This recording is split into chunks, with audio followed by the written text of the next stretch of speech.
Historia con Sentido.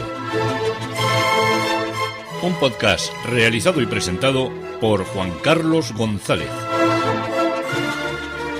Un saludo a cuantas personas me escucháis a través de las redes sociales. Esto es Historia con Sentido y yo soy Juan Carlos González. Hoy voy a hablaros de un reino de taifa y de una mezquita rural. Hoy voy a hablaros de Medina al-Labla. Qué raros suenan estos nombres y qué desconocidos, ¿eh? Efectivamente, hoy voy a hablaros de la ciudad de Niebla. Nos vamos a ir a Huelva y la vamos a patear por dentro y por fuera. Hay veces que cuento historias en las que solo son narraciones o hechos históricos, pero no podemos andar entre los elementos que forman esa historia. Pero hoy sí que lo vamos a hacer, porque, como os digo, vamos a entrar dentro de una ciudad amurallada, una ciudad desconocida y una ciudad que conserva gran parte de lo que fue su sabor como centro de un pequeño reino. Os he dicho al principio que he titulado este capítulo Un reino de taifa y una mezquita rural. El reino de taifa es el reino de Niebla y la mezquita rural es la mezquita de Almonastir. Así que vamos a ir visitando dos enclaves, uno más grande y otro más pequeño, dentro de lo que es la actual provincia de Huelva, al sur de la península ibérica, prácticamente en la raya con lo que es la frontera con Portugal. La raya quebrada es lo que nosotros definimos como la frontera natural que hace el río Guadiana entre el país de Portugal y el país de España. Aquella era la frontera antes natural, ahora, como somos de la Unión Europea, pues aunque somos dos países diferentes, pero ya no hay frontera. Entonces uno pasa por un puente de un país a otro y de únicamente que mantenemos la diferencia horaria, porque ellos han preferido mantener la hora inglesa y nosotros mantenemos la hora centroeuropea. Bien, taifa, ¿de dónde viene esto? Pues taifa viene de la palabra taifa, taifa, terminado en F-A-H. ¿Qué es esta palabrita árabe? Pues esta es una palabrita árabe que significa linaje. De ahí viene reinos de taifas, reinos de los diversos linajes.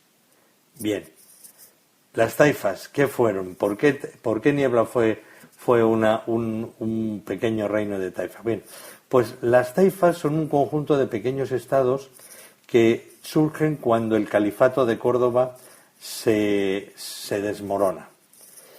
Comprenden un periodo que casi dura 100 años, entre el año 1009 y el año 1090, se está considerado por algunos el año 1085 y por otros el 1090, como conjunto de fechas que marcan la evolución histórica dentro de lo que es la parte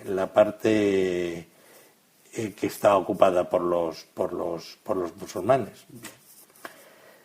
El primer momento es el califa Isán II, que está todo lo que era el poder musulmán en la península estaba centralizado desde el califato de Córdoba, y cuando hablamos de califa, pues hablamos del rey, del señor que vive en Córdoba y que desde allí está organizando todo lo que es su poder dentro de lo que es la península, y está mandando el califa Isán II, Isham, porque lleva un H, pero normalmente en historia le llamamos Isham II, que es obligado a abdicar en el año 1009.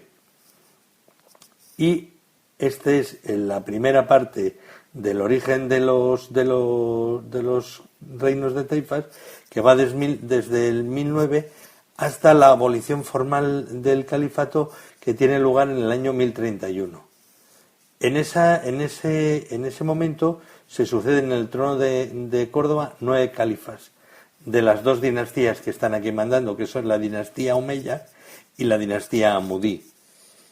Es un escenario caótico, ahí se matan una familia, los Omeya matan a los Amudís, es unas revoluciones constantes, y claro, todo lo que son familiares que están mandando en las distintas ciudades, porque esto sí ya sabéis lo que pasaba, es como ha pasado durante toda la vida, que el que manda repartía la prebenda en entre todo lo que eran sus familiares y se hacía gobernadores, alcaldes, responsables de distintas zonas geográficas, y entonces estos se peleaban a favor o en contra según quien estuviera mandando en Córdoba. En esta primera desmoronamiento de lo que es el poder peninsular musulmán, van surgiendo las taifas que están, como si dijéramos, más separadas de lo que es el califato de Córdoba y que pueden tener más poder económico o poder marítimo, como son las taifas de Almería, Murcia, Alpuente, Arcos, Badajoz, Carmona, Denia, Granada, Huelva, Morón, Silves, Toledo, Tortosa, Valencia, Albarracín y Zaragoza. Todos estos enclaves que os he dicho son todos totalmente identificables en un mapa dentro de lo que es la estructura peninsular, porque siguen estando, pues 1000 años después, bueno, 1000 años después, de 1009 estoy hablando, o 1031, siguen igual. Las provincias ocupaban más o menos aproximadamente lo que eran los territorios de estas taifas, de estos trozos del poder musulmán. Bien, cuando el último califa, como os he dicho, Isján II, es depuesto, se proclama en Córdoba una república. Esto que proclamaron en Córdoba una república cuando el poder venía de Dios, de Mahoma y de sus descendientes, debió ser una cosa rarísima.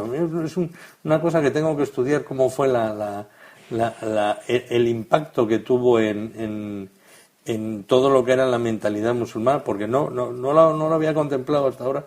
Me parece un tema interesante. Porque claro, si todo era un poder que se heredaba de padres a hijos, o a sobrinos, o a primos, o a nietos, pero que aquí vinieran y dijeran, esto es una república, me parece una cosa muy sorprendente para estudiar la mentalidad musulmana. Bien, en este momento, como os digo, cuando Isján III es depuesto y ya hay una república en Córdoba, todo lo que eran las coras eran las provincias, como las entendemos ahora, de Al-Ándalus, que todavía no se habían segregado, se proclaman independientes y son regidas por clanes de árabes, de bereberes o de esclavos. Bien, os he dicho 3 clanes: clanes árabes, clanes bereberes y clanes esclavos. En el trasfondo de toda esta división hay problemas muy profundos. Por una parte, en las luchas por el poder, por el trono del califato, no hacían sino reproducir lo que eran las luchas que había en todo lo que era el califato, que eran las causas raciales, porque había árabes, había bereberos, bereberes eran los que venían de la zona del desierto, que eran arabizados y nuevos, había muladíes y había eslavos, que estaban constituidos por esclavos de origen centroeuropeo y del norte peninsular, y estos esclavos habían conseguido puestos importantes en la administración, porque todo lo que eran los bereberes que habían venido y los árabes que estaban desde el principio se dedicaban a guerrear, a tener la guerra, a tener poder y de alguna manera, por decirlo también, a vaguear, ¿no? Y entonces también había, como os he dicho, estos esclavos habían hecho con mucho poder. Cuando os hablo de esclavos, os hablo de esclavos, pero que se habían hecho musulmanes. No os penséis que eran esclavos que están ahí. Se habían hecho musulmanes, eran esclavos en origen, que los habían conquistado en las batallas, que habían venido de otros sitios y formaban parte de lo que era la estructura de la administración. También había una presencia de los mozárabes, que eran los cristianos que estaban viviendo dentro de la sociedad musulmana, y este era todo el revuelo que se estaba dando. Aparte, los reinos cristianos estaban bajando hacia el sur, y todos los que estaban dentro de lo que eran los reinos árabes se les estaba exigiendo que financiaran el coste de los esfuerzos bélicos que tenían el califato en sus luchas contra los reinos del norte. Bien, inicialmente se constituyen más de 20 pequeños estados dirigidos por los caudillos locales procedentes de una familia que es la que se perpetúa a lo largo del siglo XI, y normalmente eran familias de las dinastías reinantes, o bien era un omeya o bien era un amudí. También había otras familias que eran muy importantes.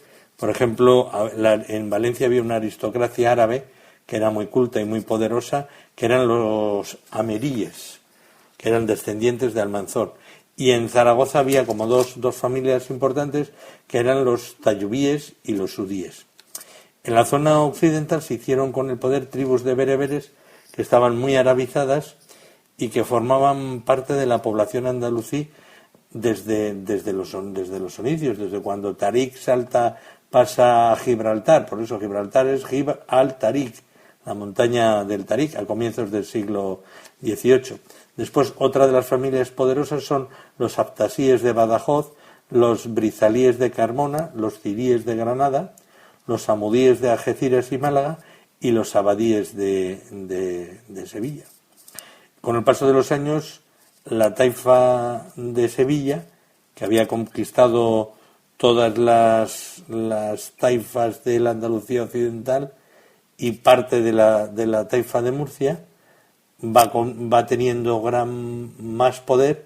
O sea, había taifas que empezaban siendo pequeñas, pero que iban absorbiendo y se hacían grandes. Entonces, las más importantes fueron la taifa de Sevilla, la taifa de Badajoz y la taifa de Toledo, junto con la de Zaragoza. Eran las potencias islámicas peninsulares, por decirlo de alguna manera. Bien, como os digo, las taifas más grandes fueron absorbiendo a las más pequeñas en los distintos enclaves peninsulares.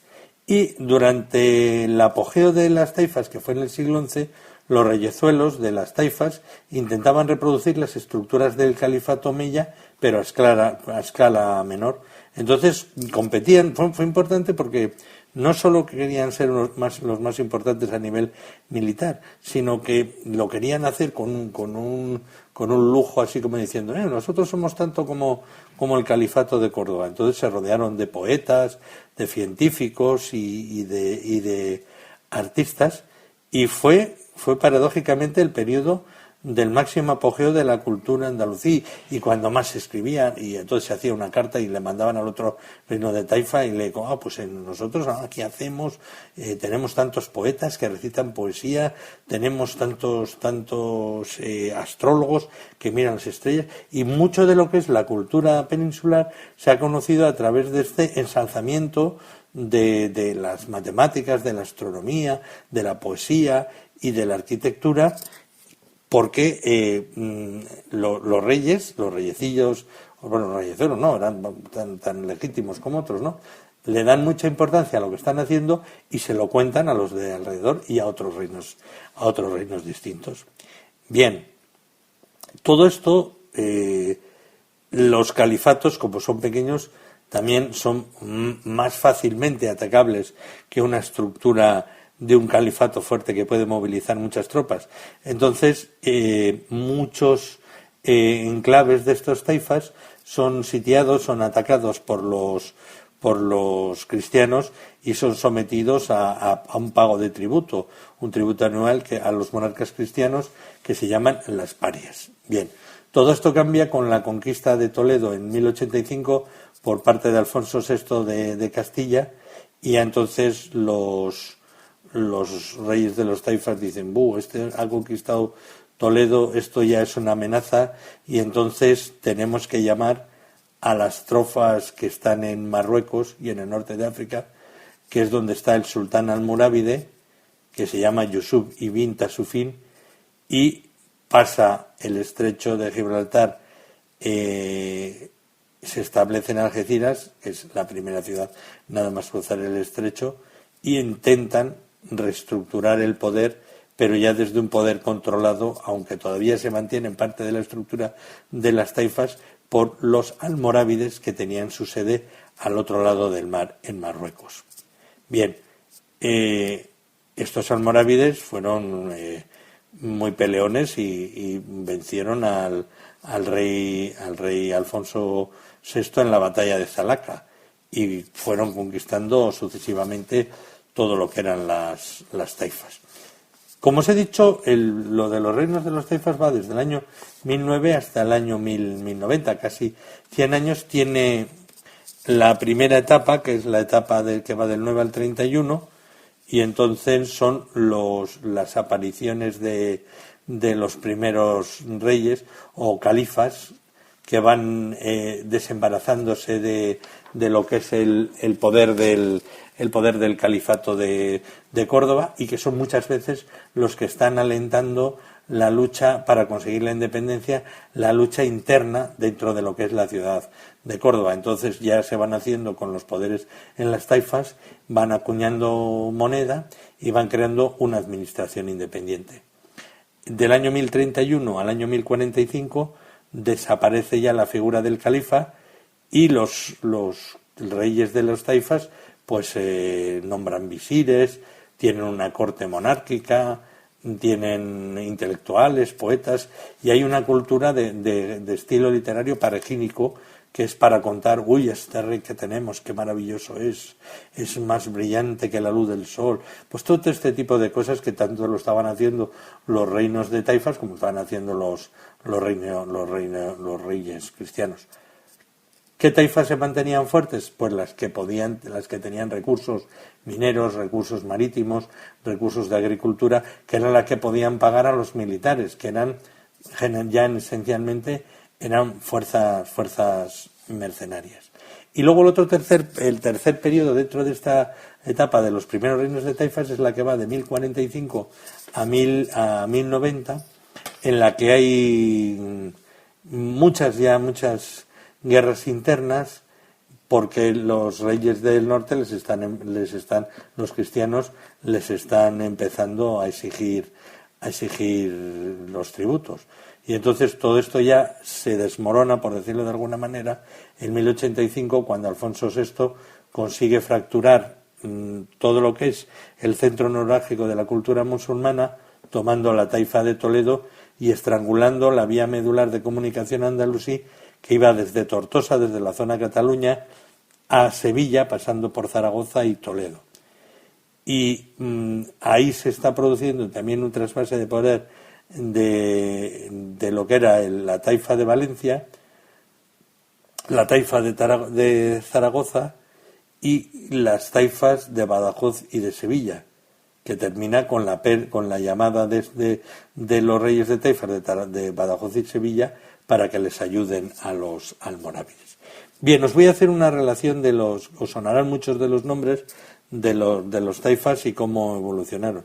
El taifa de Algeciras, que está en el estrecho de Gibraltar, pasó luego a la taifa de Málaga y terminó en el año 1058 en la taifa de Sevilla. La taifa de Almería fue tomada y gobernada ya por los almorávides. La taifa de Alpuente fue también tomada y gobernada por los almorávides. La taifa de Arcos de la Frontera fue tomada por la taifa de Sevilla. La taifa de Badajoz fue tomada por los almorávides. Las taifas de Baleares y la taifa de Mallorca, se le conocía por los dos nombres, fue tomada por los almorávides. La taifa de Ceuta fue tomada, que era primero por Málaga y después por los almorávides. La taifa de Calatayud fue tomada por la taifa de Zaragoza. La taifa de Carmona, que es una ciudad a 25 kilómetros de Sevilla, fue tomada por la taifa de Sevilla. La taifa de Córdoba y sucesivas repúblicas fue tomada por la taifa de Sevilla. La taifa de Denia, que fue muy potente. Denia hoy en día es una ciudad muy turística, muy dedicada al turismo, sobre todo inglés, pero entonces fue un enclave muy importante por el poder marítimo, llegó a tener más de 100 barcos de guerra y fue tomada por la taifa de Zaragoza. La taifa de Granada fue tomada por los almorávides, la taifa de Huelva fue tomada por Sevilla, la taifa de Lisboa fue tomada por Badajoz, la taifa de Lorca fue tomada por los almorávides, la taifa de Málaga fue tomada por la taifa de Granada y posteriormente por los almorávides, la taifa de Mértola, que está en la actual Portugal, fue tomada por los almorávides. La taifa de Molina, que está en Aragón, fue tomada por Valencia. Molina de Aragón, impresionante, mantiene toda una estructura de murallas increíble, os hablaré un día de ella. La tabla de Morón fue tomada por la taifa de Sevilla. la taifa de Murcia por la de Valencia, la taifa de Sagunto por los almorávides, la de Niebla, que es de la que vamos a hablar, por la taifa de Sevilla, la taifa de Ronda por la de Sevilla, la del Algarve de Portugal por Sevilla, y la taifa de Sevilla por los almorávides, la taifa de Silves por la de Sevilla, la taifa del Toledo fue conquistada por las tropas de Castilla, la taifa de Tortosa pasó a depender de Zaragoza y de Denia, la taifa de Tudela la fue conquistada por la taifa de Zaragoza, la taifa de Valencia se plegó a la taifa de Toledo y la taifa de Zaragoza fue tomada por los almorávides. Imaginaros que hasta 1118 los almorávides vienen desde abajo conquistando hasta hacerse con Zaragoza en esas fechas, casi veintitantos años después de haber entrado en la península. Bien, y todo esto nos deja a las puertas de Niebla, de la taifa de Niebla, que es una taifa pequeña, es una taifa dentro de lo que es Al-Ándalus y forma parte de esta disgregación que os he dicho. Va en una época desde 1023 y luego ya fue tomada en el año 1053, fue conquistada por la taifa de Sevilla. Bien, ¿quiénes son los que empiezan a mandar aquí? Pues la familia andalusí Banu Yasub, encabezada por Abu Labas Ahmad ben Yeya el Yasubi, que proclamó la independencia de la Cora del Habla, que era la palabra Medina al Habla, era el nombre que tenía Niebla, y fundó la taifa de Niebla, una taifa menor que era igual que la del Algarve, Algeciras, Arcos, Carmona, de todas estas ciudades que estaban dentro de lo que era en la taifa, la influencia de la taifa de Sevilla. Bien, posteriormente, durante los segundos reinos de taifas, surgió una nueva taifa de Niebla que tuvo una breve duración, y durante los terceros reinos de taifas, tras el dominio almohade, volvió a formarse un reino de Niebla bajo Ibn Mahfud, que extendió sus dominios por parte del Algarve portugués. Y luego, al final, ya solo le quedó un trocito de terreno que iba entre el aljarafe de lo que es la salida de la actual ciudad de Huelva, con la parte de costa que llega hasta la desembocadura del río Guadiana en Ayamonte. Y estaban incluidas las poblaciones de Moguer, de Huelva y de Gibraleón. Bien, Ibn Mahfud, que ya se hace esclavo de Alfonso X el Sabio, y ya en el año 1262 este reino ya es conquistado y ya se somete a lo que es el reino castellano. Y Ibn Mahfud se refugió en Sevilla, en donde vivió hasta su muerte. Bueno, pues voy a acercarnos un poco a lo que es la ciudad de Niebla. Vamos por la carretera que va a la autopista del Centenario, que es la carretera que va de Sevilla a Ayamonte, a la frontera con Portugal. Bueno, cuando os hablo de frontera no os imaginéis, hay unos barrotes, los que conocéis. Cuando hablo yo de estas cosas es que los que me oís desde el otro lado del mar o desde otros países, lo de frontera todavía está muy marcado entre los países. Nosotros pasar de la frontera de lo que es la parte española a la parte portuguesa, pues si vives en Ayamonte, yo que muchas veces estoy allí, pues lo normal es irte a tomar café a Portugal o comer allí o venir a cenar. Vamos, que no hay frontera físicamente. Cuesta entenderlo porque hay países allí que están muy marcados por el hecho de la frontera. Bien, Niebla, como os he dicho, está a 30 kilómetros de Huelva y a 70 de Sevilla. Los pueblos que lo rodean son Valverde del Camino, Paterna del Campo, La Palma del Condado y Villarrasa. Y por el otro lado, Lucena del Puerto, Bonares, Rociana, Trigueros y Beas. Bien, Niebla es la ciudad más antigua de la provincia de Huelva. El primer poblamiento data de 3.000 años antes de Cristo, y sus primeras murallas son de la época tartésica, pues vamos, de una antigüedad absolutamente increíble. Los romanos refuerzan las murallas y construyen un puente que es por el que actualmente se pasa, que ha tenido diversas transformaciones, pero todavía para entrar en Niebla estamos entrando por el puente construido en su base por los romanos. Bien, en la época visigoda, que es la época que viene después de la época romana, Niebla es una sede episcopal dependiente de Sevilla. Y durante la ocupación islámica recibió el nombre de Medinat Lebla, la ciudad, Medina es ciudad, del habla, llegando a ser la capital, como os he dicho, de una cora durante el califato omeya y capital de un reino de Taifa durante las épocas taifales. Bien. Actualmente las murallas de Niebla son el mejor recinto fortificado de la época almohade que se conserva en España. Las murallas, de planta oblonga, abarcan una superficie de 16 hectáreas.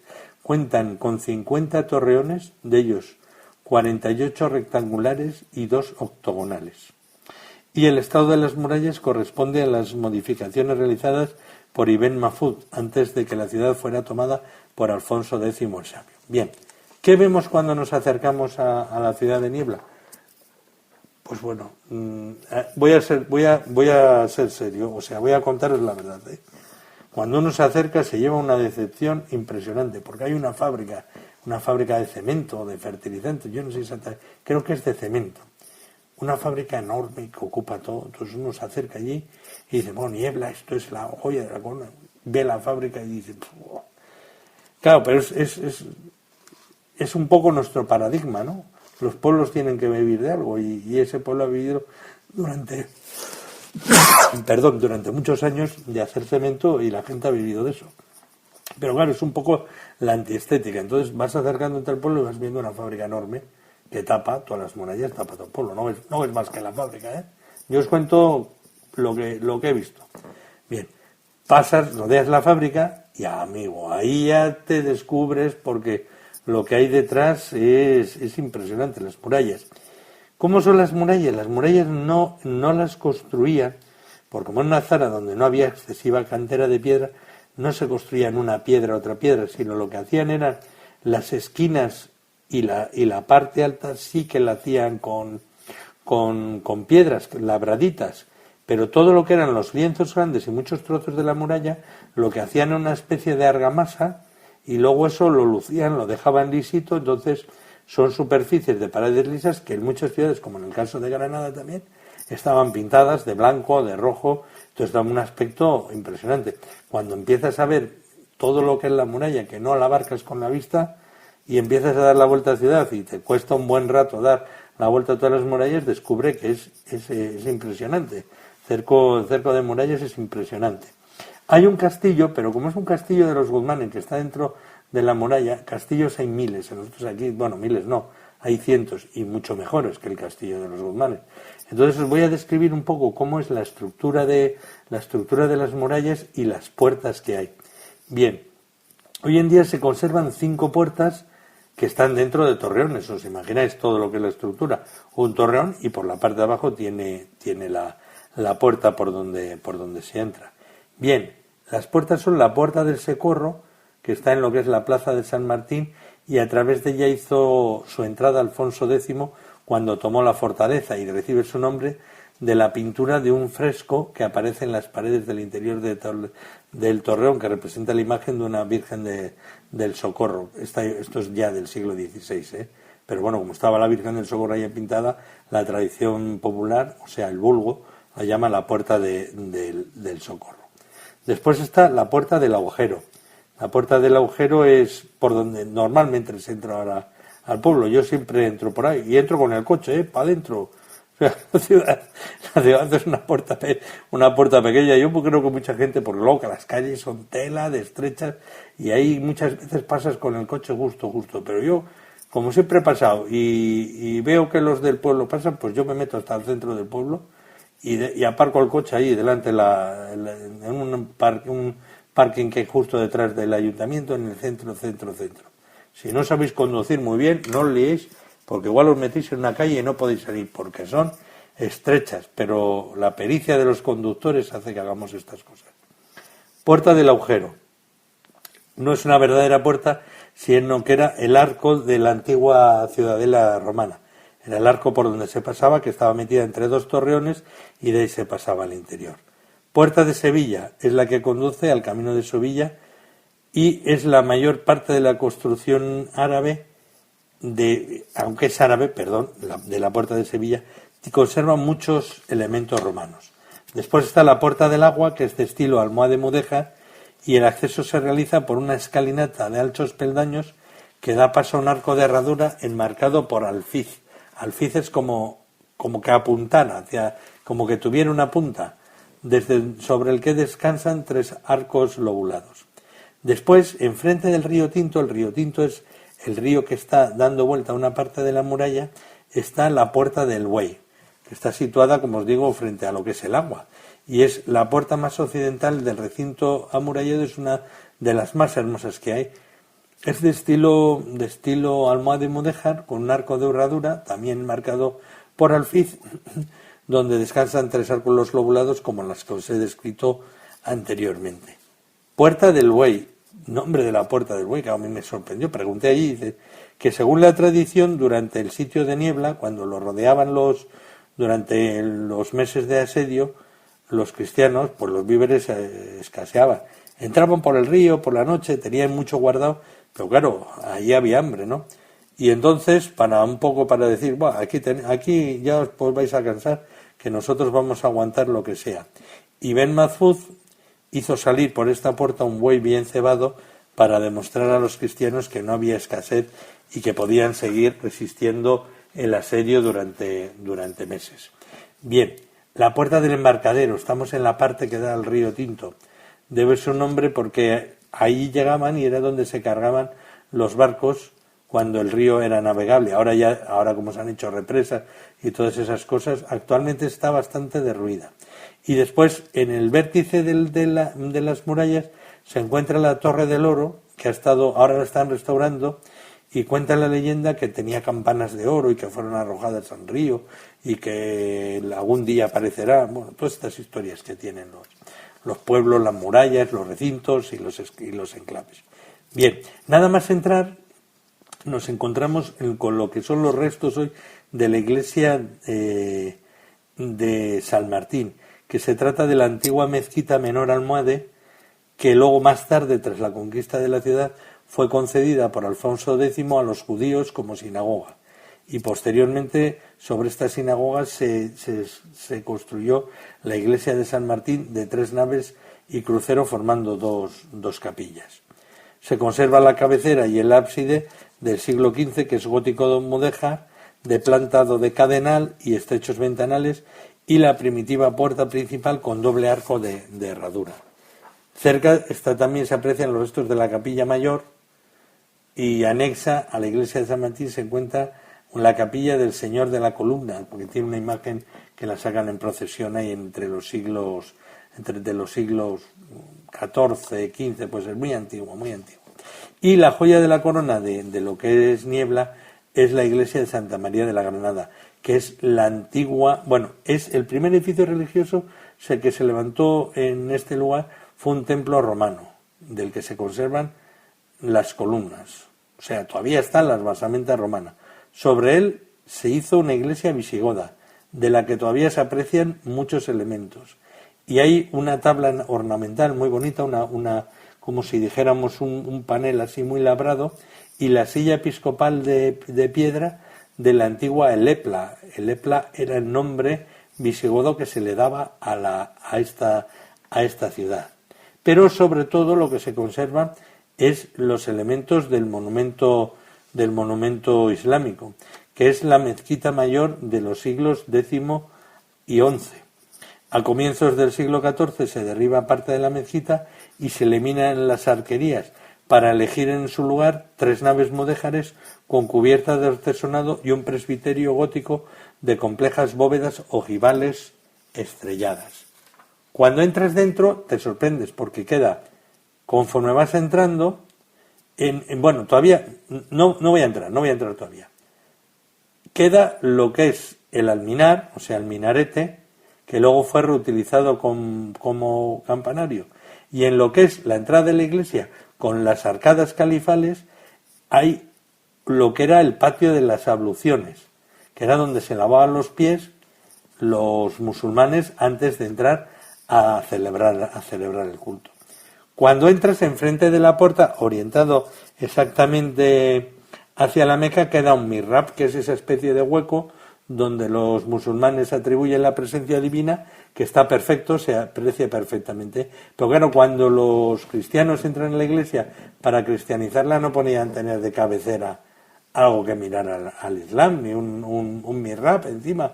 Entonces giraron el eje de la iglesia y empezaron a mirar hacia un poco más hacia el norte, por decirlo de alguna manera, cambiando lo que era el sentido del templo y recuperando lo que era la originalidad de la idea de iglesia visigoda que había habido. Entonces es muy interesante porque estás dentro, entras, estás viendo el mihrab, te giras y estás viendo lo que es la cabecera de la iglesia con esos elementos visigodos que os he dicho. Interesantísimo. La iglesia abre por la tarde. Podía pasarme horas también hablando de la ciudad de Niebla, pero tenemos que ir al siguiente destino, que el siguiente destino es otra joya muy desconocida, una joya desconocida, que es la vieja mezquita árabe de Al-Monastir. Esto es una cosa casi irreal, porque es una mezquita que se conserva entera, intacta del siglo IX. Interesante, ¿eh? Bueno, pues entonces salimos de Niebla y nos vamos hacia Huelva y cogemos la carretera que va de Huelva hacia Badajoz. Es la ruta del jabú, es la ruta de los jamones. Y algunos que nos oís de fuera, que hay unos jamones muy, muy famosos, jamón de cerdo, o sea, que viven en lo que es el norte de esta provincia y que comen bellotas y que viven en libertad. Son negros, son cerdos negros, ahí te miran además con ojos negros y son muy, muy negros. Es una zona muy de alcornocales. Los alcornocales es una zona donde se saca el corcho, se le quita la corteza de piel al árbol y esa corteza es de donde se saca el corcho. Se lava, se seca y se hacen los corchos para las botellas. El corcho viene del alcornoque. El alcornoque. Ahí la primera vez que fui yo a ver este sitio me tocaron 3 camiones delante cargados hasta arriba de corcho, no podía adelantar, se me hizo eterno. Pero han mejorado mucho las comunicaciones y el pueblo, Al-Monastir, es una verdadera joya totalmente restaurada. Bien, como os digo, Almonaster la Real es el pueblo donde está la mezquita. Hemos andado unos 70-80 kilómetros desde Huelva y hemos llegado, está bien indicado, al Monaster La Real, y cuando llegamos al Monaster La Real seguimos las indicaciones a la mezquita de Al-Monaster. Más que una mezquita era un oratorio islámico y se trata del conjunto histórico y artístico de un valor excepcional. Está en una colina, es la única mezquita andalusí que se ha conservado intacta en España en una zona rural y que se ha conservado hasta nuestros días. Es muy sobria y es muy, muy, muy bella. Es pequeña, no penséis que es la mezquita de Córdoba. Y tiene elementos romanos, califales y cristianos. Bien, la mezquita se encuentra edificada en una colina que domina al pueblo de Almonaster y está integrada en un conjunto que comprende, además del oratorio, una antigua fortaleza musulmana y ahora una plaza de toros, porque lo que era aquel castillo, aquella fortaleza, pues la desmontaron y hicieron una plaza de toros, que ya me dirás a veces lo de los toros, mira para qué se está sirviendo. Bien, es una construcción de planta trapezoidal, forma que probablemente fuera determinada por el declive del terreno, y tiene una estructura de templo con la organización clásica de los lugares de culto islámico, con 2 espacios separados, el patio de las abluciones o Sahán y la sala de oración o Haram, formada en un área cuadrada de cerca de 11 metros de lado. La sala de oración consta de 5 naves de anchura desigual y sus arcadas, al igual que las de la mezquita de Córdoba, corren transversales a la alquibla. La alquibla es el mihrab, el hueco ese. Bien, la nave central es más ancha que las 2 siguientes y estas son más anchas que las exteriores. Y los tramos del sur son más anchos que los otros formando como una especie de letra T. Y el patio es una prolongación de las dos naves occidentales colaterales. Bien, el mihrab, como os he dicho, es un nicho profundo hecho de ladrillo y tiene una experiencia así como muy arcaica. Y por la parte de atrás se ve como la estructura, como si fuera una especie como de capilla que se ve desde el exterior. Bien, en la época cristiana la mezquita se le fue agregando un ábside a un costado, una sacristía, bueno, una serie de elementos, y como toda esta parte de la mezquita estaba en un pueblo que habría mucha incultura, lo que hicieron hacer una capilla y le echaron cal encima. Entonces taparon todo lo que era la apariencia de la mezquita, taparon el mihrab con unos ladrillos y ahí lo dejaron todo hasta que, claro, fueron a principios de siglo y en el año 31 pues dijeron, pero ¿qué hay aquí? Quitaron toda la cal que había por encima y descubrieron que se trataba de una de las mezquitas más interesantes y más evocadoras. Está encima de una... es bellísima, bellísima. Se puede tocar, allí no hay nadie que esté vigilando ni nada, La abren a las 9 de la mañana, pone un letrero precioso que dicen, habrá mezquitas más bonitas, habrá mezquitas mayores, habrá mezquitas con más arte, pero este pueblo de Almonaster está muy orgulloso de lo que tiene y los pone, lo abre y lo enseña al público para que todos puedan ver un trozo de la historia del arte y de la historia de la población de esta zona. Mezquita árabe de Almonaster la Real, Reino de Taifa, Medina Labla, Niebla.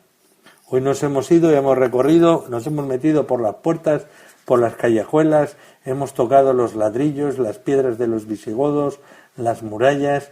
Hoy hemos hecho una labor de campo. Hemos recorrido un reino de Taifa y una mezquita rural. Esto es Historia con Sentido y encantado de hablarles como cada día, Juan Carlos González. Juan Carlos González presenta Historia con Sentido. El podcast que te habla de historias de la historia, sucesos, eventos, como si ayer fuera hoy.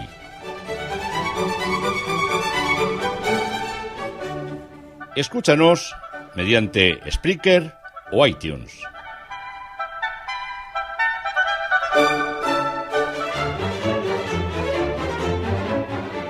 Contacta con nosotros por las siguientes vías. Visitando nuestra web www.historiaconsentido.com o nuestro email podcast@historiaconsentido.com. Te ofrecemos también nuestra cuenta en Twitter @historiasentido.